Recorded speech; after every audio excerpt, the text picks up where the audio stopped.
দেখুন, আমরা প্রত্যেক বছর এই ভিক্টোরিয়া হাউসের সামনে আমাদের প্রত্যেক বছর 21শে জুলাই হয়। 21শে জুলাই পালন হয়, তো আমরা দেখতে গেছিলাম যে 21শে জুলাই মঞ্চটা আমাদের আমরা এটা চেয়েছিলাম যে 21শে জুলাই যেরকম ভাবে প্রত্যেক বছর পারমিশন চাওয়া হয় দলের তরফ থেকে চাওয়া হয়েছিল, তখন অব্দি তো আমাদের পারমিশন বাতিল করা হয়নি। তো আমরা চেয়েছিলাম যে 21শে জুলাই যে মঞ্চটা কিরকম হবে, যদি পারমিশন দেয়, যদি আগের বছরের মতো না দেয় তাহলে যদি ছোট করে দেয় কতটা ছোট করা যাবে, বা আমরা বলতাম যে কিরকম ভাবে কি করা যায়, সত্যি ভাবে অ্যাকোমোডেট করা যায় কিনা।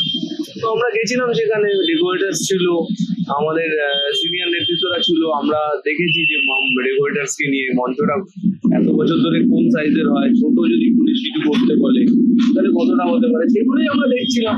ওখানে কোনো গাড়ি চলাচলও করছিল না, বৃষ্টিও পড়ছিল, কোনো রাস্তা আটকানোর কোনো প্রশ্নই ছিল না। তো ফিতে নিয়ে মাপা হয়, যেমন যদি ফিতে নিয়ে মাপার উপরে যদি নোটিশ দেওয়া হয় তাহলে আমরা আসছি।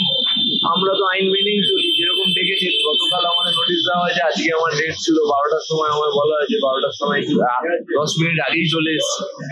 কোনো সমস্যা নেই, পুলিশের উপরে যখন পুলিশের উপরে চাপ থাকে, পুলিশ সেইভাবে ডেকেছে, আলাদা কোনো বক্তব্য নেই। তারা অফিসাররা সহযোগিতা করেছে, আপনি সহযোগিতা করেছেন, তার কোনো সমস্যা নেই। তারা কিছু প্রশ্ন করেছেন, জানতে চেয়েছেন রাস্তা আটকেছিলাম কিনা, আমরা রাস্তা আটকে পুলিশের কি প্রশ্ন আলাদা বিস্তারিত যাচ্ছি না, কিন্তু প্রশ্নগুলো যা ছিল যে মানে আমরা রাস্তা আটকেছিলাম কিনা, এরকম কোনো রাস্তা আটকানোর কোনো প্রশ্নই নেই।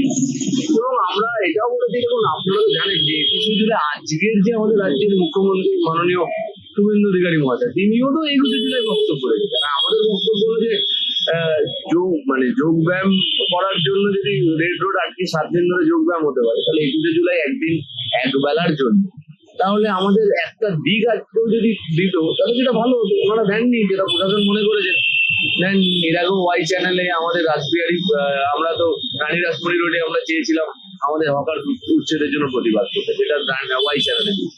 সব মিলিয়ে আমরা চাইছিলাম যদি জায়গাটা ওখানেই দেয়, সেরকম যেরকম ওয়াই চ্যানেলে শিফট করে দিয়েছে, সেটা যদি ছোট করে করতে বলে কিরকম হবে আমরা মঞ্চ দেখতে গেছিলাম। তার জন্য এখন ওনারা ডেকে পাঠিয়েছেন, আমি আসলাম, যা যা প্রশ্ন করলেন তার উত্তর দিলাম, কথা বললাম, আমরা উত্তর দিলাম, এতে আলাদা কোনো ব্যাপার নেই। কিন্তু ওপর থেকে তো চাপ আছে।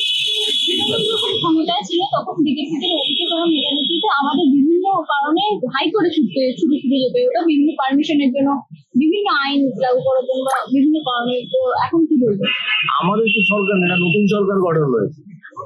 পুরনো সরকারের যদি কোনো খারাপ কিছু থেকে থাকে, নিশ্চিতভাবে তারা যে বিরোধী ভূমিকা পালন করে যে অভিযোগগুলো করে যাবে, যদি ধরে নি সত্যি, আমি ধরে নিচ্ছি যদি সত্যি, তাহলে তো নিশ্চয়ই ওনারা সেই অসুবিধাটা করবেন না। আর আমি তো আবারও বলছি, আমি রিপিট করছি, আমাদের রাজ্যের যে বর্তমান মুখ্যমন্ত্রী মাননীয় শুভেন্দু অধিকারী মহাশয়, তিনি তো এই মঞ্চ থেকে একাধিকবার বক্তব্য দিয়েছেন। তো আমাদের পারমিশন না দেওয়ার কি আছে, পারমিশন দিতেই পারতো, আমরা করতাম। প্রত্যেক বছর হয়, ওখানেই তো 21শে জুলাই 1993 সালে ওখানেই গুলি চালিয়েছিল সিপিএম এর পুলিশ বাহিনী, ওখানেই বডিগুলো পড়েছিল। তো ওই জায়গাটা তো আলাদা মহত্ব আছে। এরপরে কি কখনো ডাকা হবে কিছু বলেছে? না, আমি আজকে আপাতত আমার সেরকম কিছু বলেনি। আজকে আমি এসেছিলাম, এবং আজকে আসার পরে আমি যা যা প্রশ্ন করলাম তার করলাম। আমি দেখেছিল সার্ভ গোল করেছে, আমি আগে এসেছি। এবার নেক্সট পার্টে ওনারা আমাদের ডাকবে বলে কিছু বলা হয়নি, বেল নিয়ে নাও।